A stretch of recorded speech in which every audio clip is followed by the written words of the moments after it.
a separate sump built into it.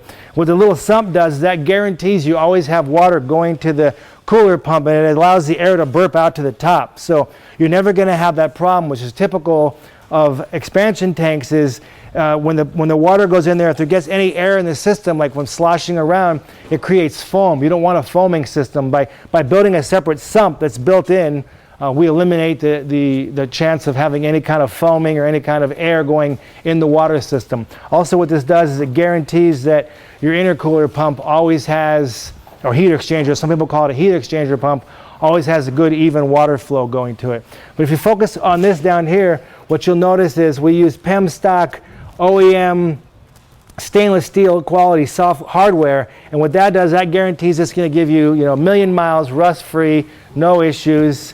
Every time, not going to have any problems. If you look over here, one of the cool things is you look at the inside, you'll see we actually window this system. So now the upper tank is, the upper lens you can see is windowed, so it allows you to make sure that you have water flow at all time. And we actually use an O-ring. What that O-ring does, that guarantees you're never going to have any leaks. What's really important about having a window is, and from our past Ford experience, is that a lot of times the OEM Bosch pumps, they fail, and when they stop flowing or stop pumping, you don't realize that your intercooler is not really working effectively. So by putting a window in there, it allows you to actually see the coolant flowing through the system at all times, and it just makes sure that you've always got a full tank, but you also got a tank that's working to its best abilities. So why don't you follow along as we do this installation, and we'll go over a couple of unique features and benefits while we're doing the installation. Okay, so what we're going to do now is we're going to prepare the area. A couple of things need to be done. So what we're going to do is I put a white line here already, but I measured 2 inches from this area to this area. So I measured 2 inches, and that's going to give me a nice bend. It's going to go on top of my can. And then down here at the bottom, you'll see I measured right here. Essentially what I'm cutting is I'm trying to get as much of a straight out of this hose as I can. This is the same hose. You'll see we're just cutting the hose here. We're cutting the hose here. I'm trying to make it as straight as I can. Also what I'm going to do is I'm going to be removing this 10 millimeter bolt right here. And then I don't know if you can zoom in down here, but I'll move this hose up. We're going to be removing the shiny silver one right there. We're going to be removing that hose, that bolt as well. That's going to be our 2 mounting locations for the can. So ultimately when the can drops down in there like this, it'll be captured by those 2 bolts. Also, you'll notice now that when I cut this, it gives me my 90 that goes on here, and then this is going to be my straight that will ultimately slide on to right here.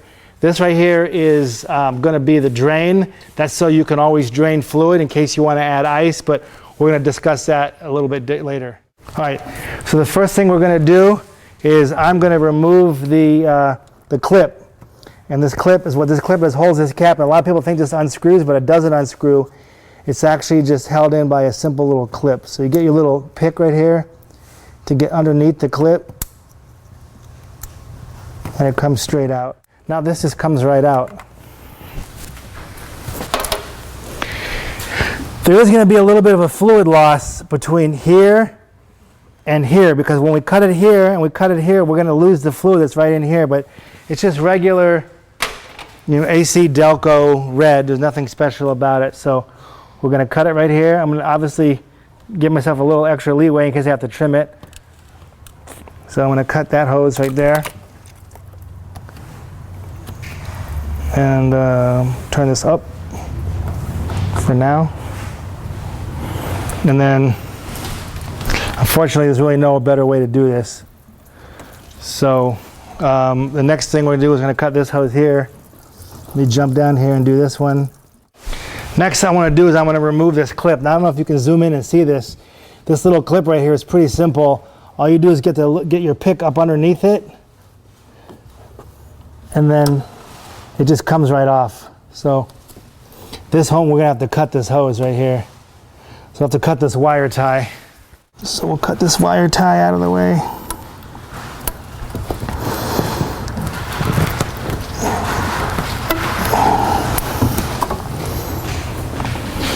Remove that hose. So you really don't need that anymore, but it's there for now. So you can see this section has been removed from the hose. So this little, we'll call it a kind of a up backwards J section has been removed. And that's going to take the place of where the intercooler goes in.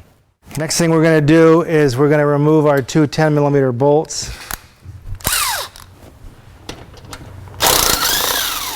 Okay, so 13mm and our 10mm. Okay, so now the area is essentially prepared to drop in our can. So the next step is going to be to put this can into place. So one of the things I want to show you, one of the cool features and benefits of our design is we have on the inlet, we have the spray bar pattern. So what that does is it actually transfers water all the way across the can. Instead of having it just dribble right here and go straight down, it actually goes all the way across. And when this chamber is full of ice, that'll actually push the water across the ice cubes a lot easier. I shouldn't say easier, but a lot even flow, and it won't just kind of pile up here and go from the tank straight to the bottom. The spray bar actually gives it an effect to go all the way across, so it basically uses the whole can as effective as possible. Do you really need it? I don't know, but it certainly is a pretty nice feature to have, and it certainly does its job. The other thing I want to show, I don't know if we can get down in there or not, but you'll see the light, the camera will go down in there and you'll see there's a screen down there, if you will. That keeps debris out of the pump area, and it also stops ice from coagulating and getting stuck inside the box. So the idea behind this chamber is that if you fill it full of ice at the drag strip or whatever, it'll cool your water temperature going in and out of your intercooler and your heater cores for the supercharger, and it will effectively drop your inlet air temperature. What we're going to do now is what I did is I squeezed this clamp. There's a proper tool for this, which I have. I'm not using it. And I rotated my hose around so that it lines up perfectly. So now this hose is going straight down, but because I'm anal, I'm going to make that clamp go straight with this one. So I'm just going to squeeze this, line it up perfect. Now the two clamps will line up. Next thing we're going to do is we're going to just put the cap back in, because now we'll be able to fill it from our big tank over here. So push that back in. Remember, it doesn't screw in, and then we just put the clip on. And it goes right on like that. Okay, so there you go. Now it's time to put the tank in. Also, I screwed in my 3/8 MPT drain. And we give you a little hose. That's so that in the event you want to drain it at the racetrack, you don't drain it all over the engine compartment. It drains down to the ground. You put a pan underneath it. I assume guys are going to be die-hard drag racing. You can just run ice water through it, and then when you're done and you're driving on the street, you can always go back to your red coolant. So what I'm going to do now is I'm going to put this in. I'm going to fish our clear hose down. This goes around the inside of the shock, and it really just drops straight in. It's not really a big deal. It's not a lot of, no muss, no fuss. Just drops right in. You'll see my hose here, and then you'll see this one here. It's perfect now.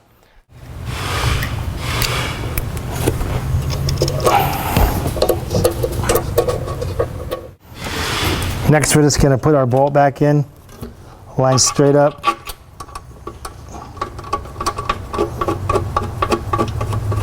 Make it snug, and then we're going to line this one up.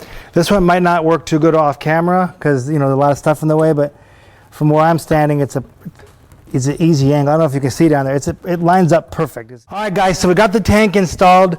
We put this clamp back. We made it straight, put it down. Got this hose clamp tight. Got the ring gear clamp on the bottom barb down here tight.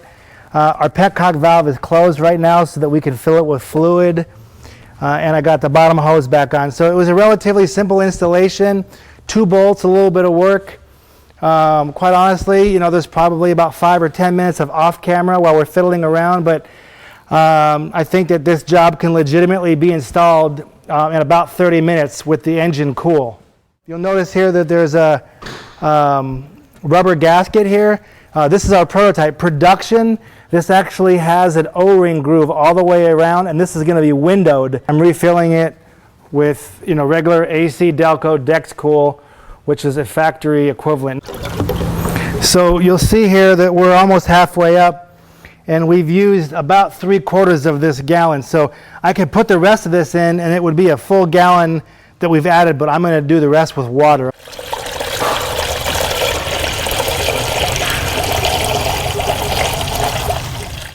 All right, so we see a little bit of spray, but you can understand that if there was ice in here, that the water would be going all the way across the ice and it would be giving you a nice even flow. And then we're going to put our top on it. Clamp that down and we're done.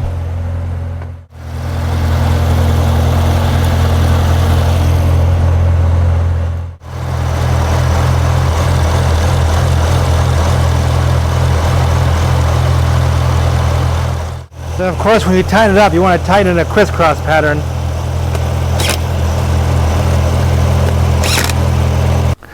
Alright guys, so there you have it.